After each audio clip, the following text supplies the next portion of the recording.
Magpapalit siya ng M5100 shifter RD. Ay, shifter pala to. Ito pala yung RD. Meron siyang kadinang dala. Ayan. 10 to 11. Ano ba to? Shimano. And then meron tayo dito mga guys, pedal. Mountain Peak. Dito natin ikakabit. Ayan. And then yung cogs niya, check upin natin. Kasi nga, hindi to Shimano.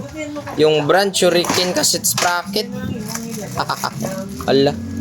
Shuriken gitya. Gago! So yung unit natin mga guys, dati ginawa na natin to. Eto, may bago na siyang wheel set. Yun, naka 9 speed. Pero yung trailer niya, parang class A. Class A lang to eh. Local eh. Local yung shifter, ganun din. Alibyo. Hindi siya nga so original oh. Yung kadena, papalitan natin. So, kailangan ikabit muna natin to. Ayan, kakabit natin. So, itong unit, ikakabit muna natin. Let's go. Aba. Kakabit na natin. Shuriken yun dyan. Shuriken cogs. Ang lapad mo.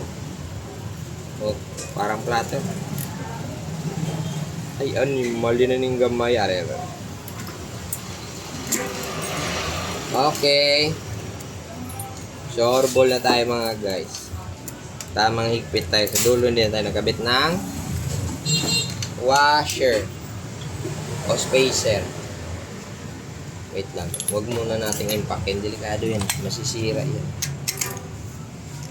Saba. Saba. Saba. Yo. Ito na, natakod na ng iyang M5 nga RD. So, yung shifter naman. Kailangan muna natanggalin natin yung brakes. Madalong. Parang nahihirapan ng animal. Okay, hatak mo. Ang gapa ito. Wow! Now, yun. Okay, isa, dalawa, tatlo, apat, lima, inom, ito, alo. Yun. Okay, higpit naman siya. Yun. Nakuha.